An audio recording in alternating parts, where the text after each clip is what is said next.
So, Ethan, thank you for joining me on the Athlete Highlight. I'd like to have you start by telling me a little bit about how you started running and your background. How I started running. I started running several years ago as a kind of as a way to lose weight. Just that was the idea. It's what you think, It's like I'm gonna lose some weight, so I'm gonna run. That's what you do. And bought some running shoes and began running around and did a 5K somewhere in there. That was, I don't know, Christina, the 2015, 2017, somewhere in there, something like that. But I kind of faded out of it.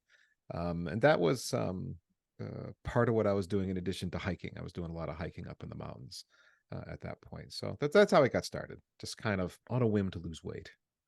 On a whim to lose weight. Sounds like a party. Did you get the sweated hoodie and watch the Rocky movies? I, I, nothing quite like that. Although I will say, losing weight, none of that happened. I will say, just running was not what it took to lose weight. Maybe if I'd added the Rocky sweatshirt, it would have helped. But yeah. The things we do when we start out and the reasons we start. Always fun. So, what has been your favorite part about training?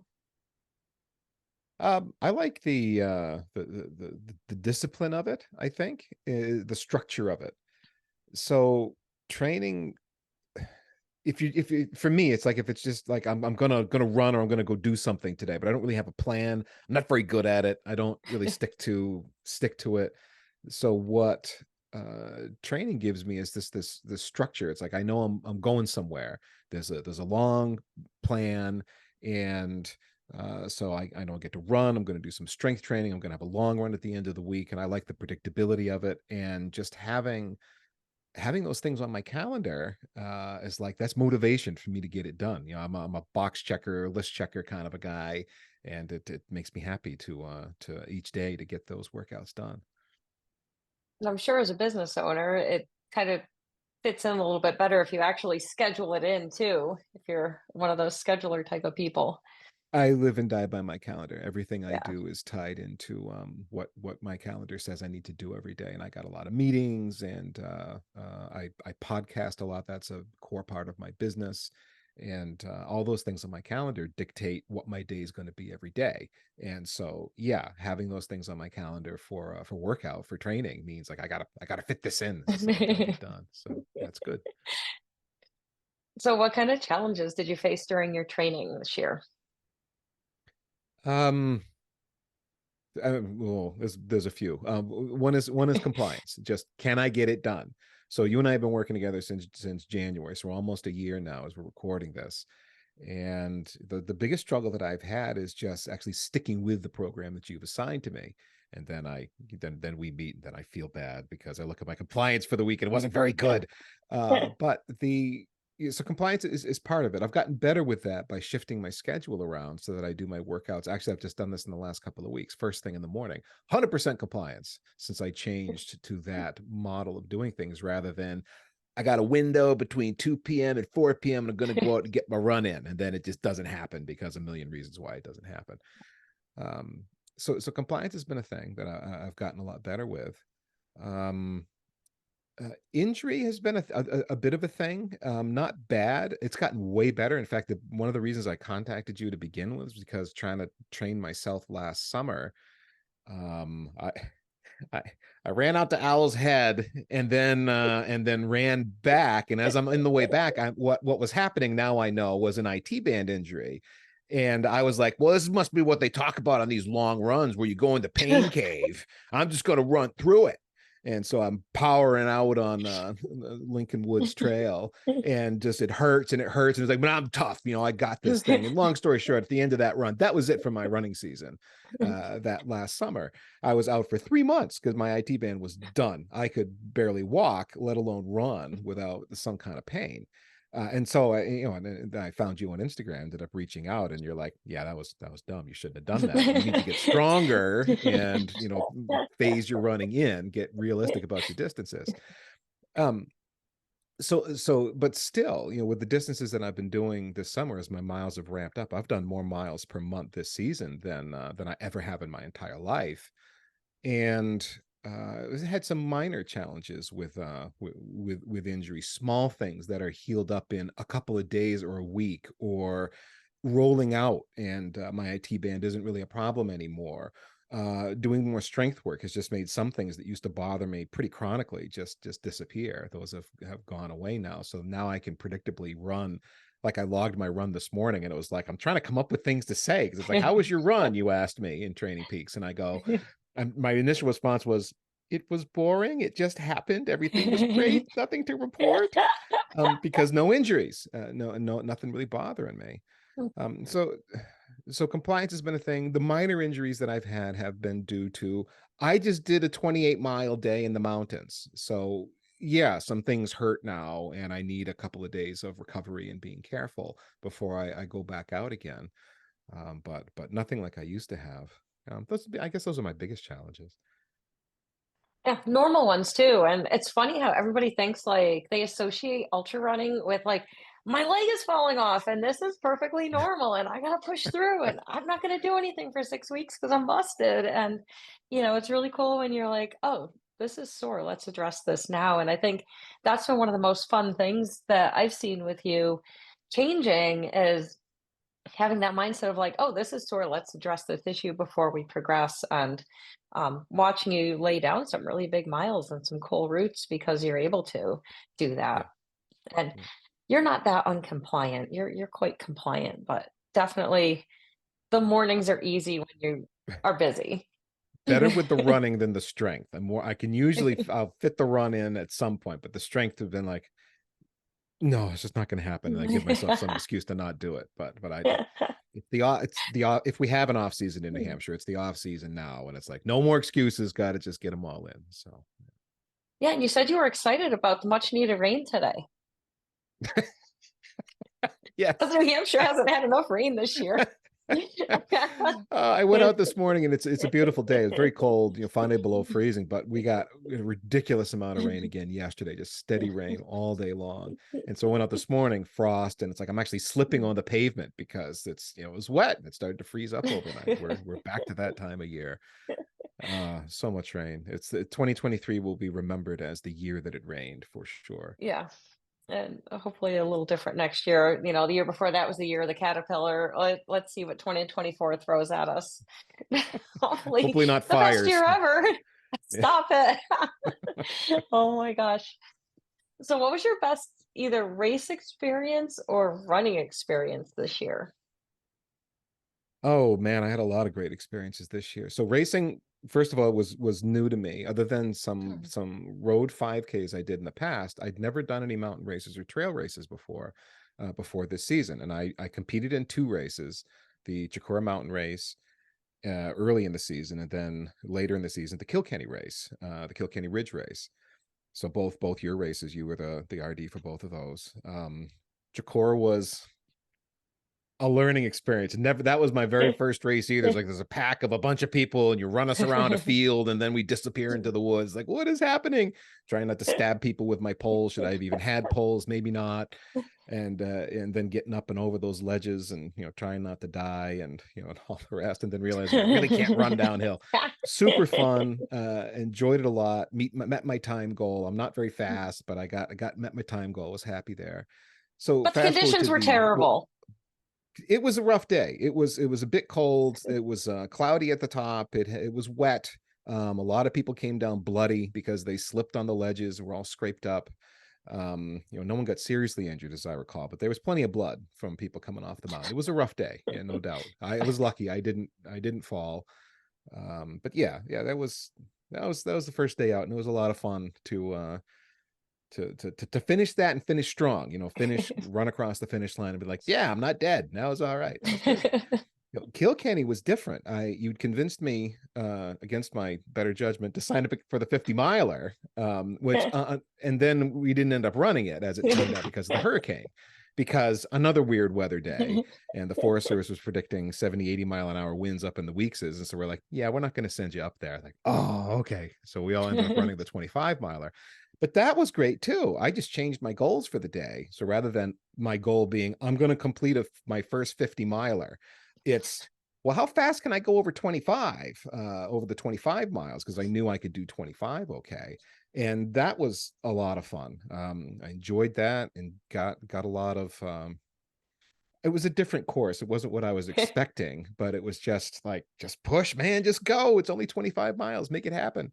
And really got a lot of value out of it. There was a guy, I did mostly liquid nutrition that day, which we talked about. I probably should have had a little different of a strategy, but I did mostly tailwind that day. And I just remember one guy at one of the aid stations getting towards the end going to me, "You're drinking your tailwind, right?" And I was like, okay, I'll drink more. Sorry. So it was cool.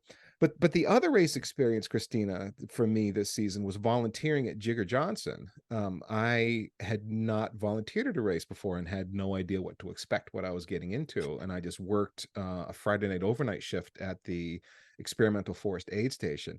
Man, I love that. I absolutely love that. Seeing these people coming through as 100 milers. They a lot of them came through the aid station I was at. I almost called it my aid station because that's how personal I felt about it. It was like, yeah, it's funny how quickly you take ownership when you're volunteering at the aid station. But people were coming through the experimental forest twice, on the way out to the moats and then on the way back from the moats. By the time my shift had ended, we were starting to see the leaders come through.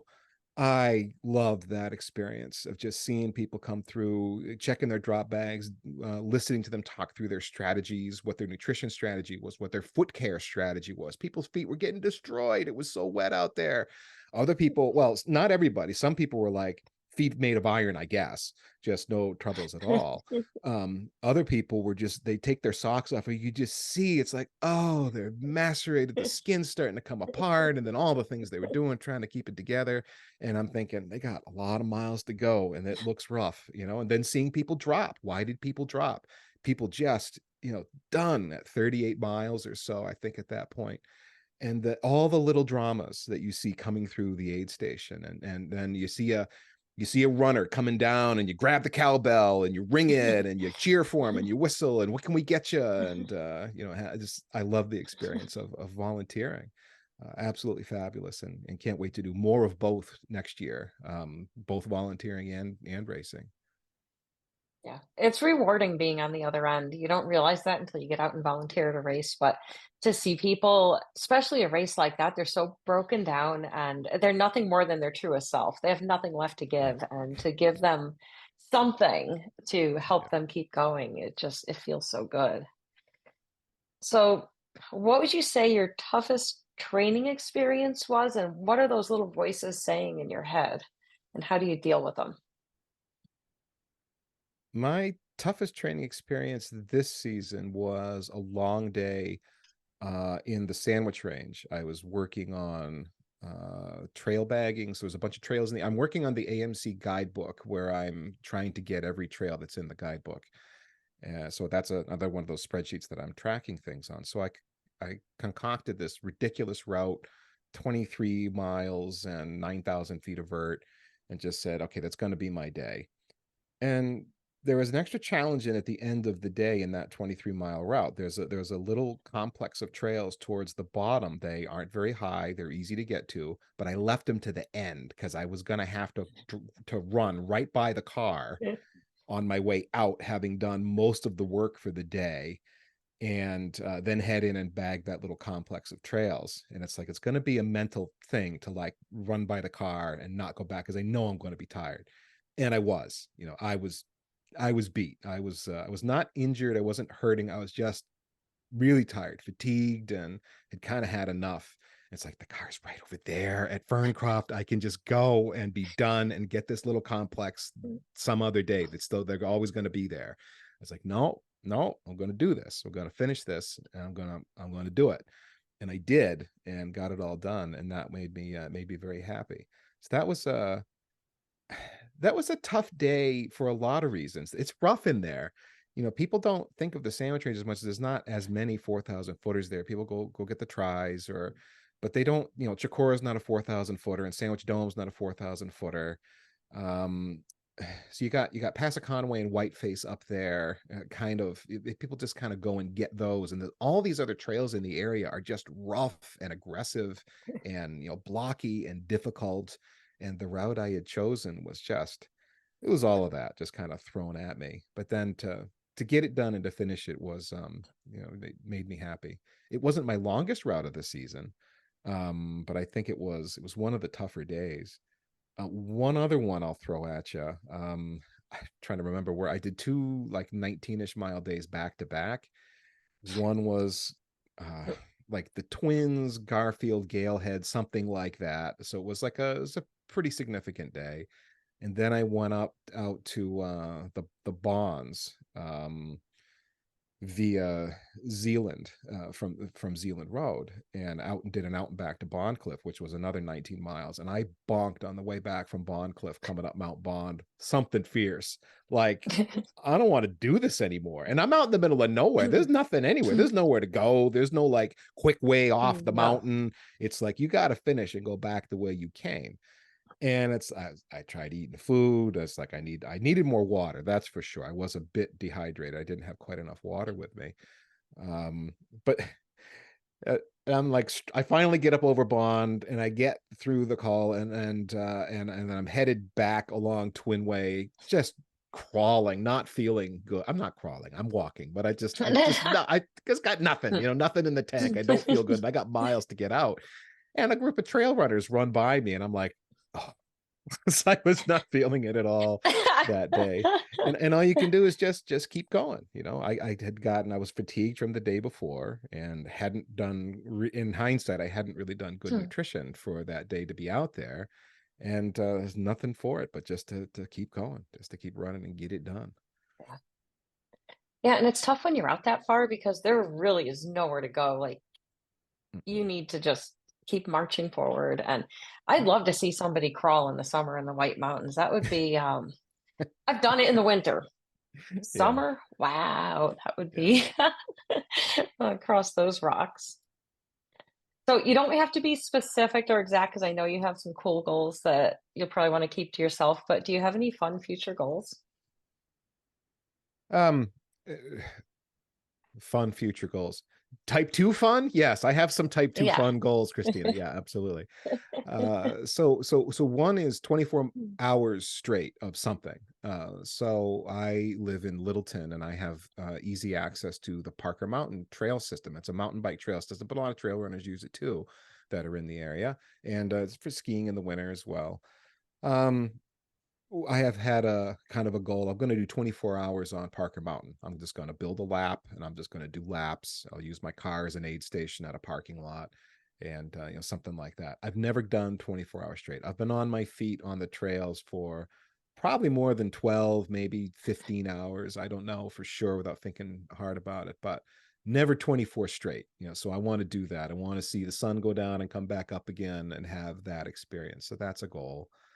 I've computed a bunch of routes in the whites they seem to all come out about 45 miles. I don't know why, but there are these different traverses. Like there's a crazy traverse I came up with again in the Sandwich Range. It actually starts in the Squam Range, way over in Ashland by Cotton Mountain, kind of near the Science Center. Go all the way across the Sandwich Range out by Flat Mountain Pond, head on into Mount Israel. I think the route goes. You eventually end up on Mount Chakora. I plotted that route, and it's some ridiculous number of miles in vertical feet. I don't remember the exact, but it's like I want to get that done and get it done in one shot, not a backpack. Just Yeah. you start and you just go until you're done, kind of thing, and you're pushing it the whole way. You're trying to make some distance. Um, Another is the Hut to Hut Traverse. That's a standard White Mountain challenge, and get it done in sub 24 hours. And that's the part that's intimidated me about that route specifically, because there's a lot of rough miles in there and there's a lot of vert. Can I keep pushing fast enough to get it done in 24 hours? 3-4 months ago I would have said I don't know. Today it's like I think I can actually, except that the huts are closed. So I've I've kind of missed my window for this year. I'm going to do it. I'm going to do it next summer is the plan. Hopefully I stay injury free and I'll give that a shot. I definitely want to do that. That's actually the first challenge I brought to you that I told you I wanted to do. Yeah. I wanted to do the Hut to Hut, and that's what big part of what we've been training me for. I said yes to too many other things this season and never managed to get the Hut to Hut done. And then the final big one that you were well aware of is the Jigger Johnson 100.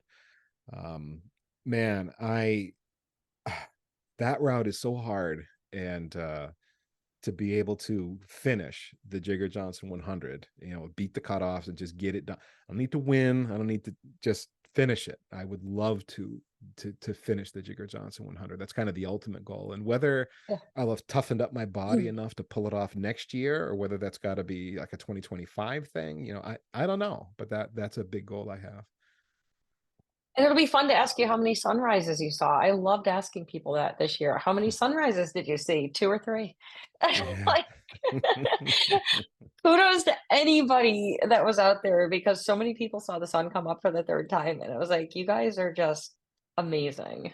Mm, So that might be you, and I think it's cool that you aspire to see a few sunrises on the Jigger Johnson course. want to do it. I definitely want to do it. So what has your experience been like working with me? Um, uh it is you challenge me, so there's that. There's So going back to the Kilkenny race, you basically talked me into the 50, well, but you didn't like twist my arm. It was like you just encouraged me. It's like, you can do it, just do it. And you made the point somewhere along the way that failing's okay. It's all part of it. If you have a bunch of races and you never failed, you're not trying hard enough. You're not dreaming big enough. So there's been a lot of that where I've, with your input, kind of recalibrated how I think about big challenges in the mountains and what I consider possible for big days. And the realization that it's okay to fail and that's part of it, uh hit me, is impacted me hard. It's just made me rethink how I consider, the big mountain days, knowing that, what, if things aren't going well and I hurt myself, or it's just, I get ill or whatever happens, there's a million things that can happen out there on a huge day. That's okay. You go back and try it again. You learn your lessons, and you go back and try again. um Another thing about you, Christina, and I don't even know how you do it. You're so responsive. How do you keep up with all your athletes and all the other stuff you do? And yet, before I have a chance to write up my summary of how my run was, you're in Training Peaks going, "How was your run?" It's like it uploaded in my watch automatically, and it's like I haven't even had time to drink a protein shake and take a shower, and then you're in there. How did it go? You're so responsive, and you're so very good about that. All that stuff has been great, and and encouraging rather than chastising. I got enough pressure and stress in my life, and I work full time. If you were beating me up like I was like an elite athlete, and we got to make the sponsor happy this week, and you better get out there and do your best, and why didn't you get that thing done, and whatever else, or getting upset with me because I'm not compliant every week with the programming. That'd be a point of stress in my life, and I'm the kind of person who puts a lot enough pressure on myself to perform and make things happen. So if you were causing me additional stress, it'd be too tough to work with that a style of coach like that. You're not like that. You're not like that. You're encouraging, you're understanding. But more to the point, you're realistic. You also don't baby me. It's also like it's not like, oh, every little injury and boo boo is not a thing you overreact to, and just you seem to know the difference between an actual injury and when it's just like, come on, man, go get stuff done, get out there, go, yeah. So it's been a very compatible thing. I've enjoyed that. And you're also thoughtful about the programming. So like just a little thing that came up this week. Do you want to do the same strength protocol this week, or do we want to mix it up and try something else? And then we have a dialogue about that. You also have been flexible when I've needed to change things, or I have travel that comes up unexpectedly because of work and I got to be somewhere. You're like, oh, okay, well, where are you going? When are the flights? And then you build programming around that without giving me a lot of grief about it. So I have enjoyed working with you very much, very much. And it's an absolute blast working with you. And I think a couple of things that stand out was there was one particular day when you said, "Somebody called me a trail runner." Yes, You're I like, I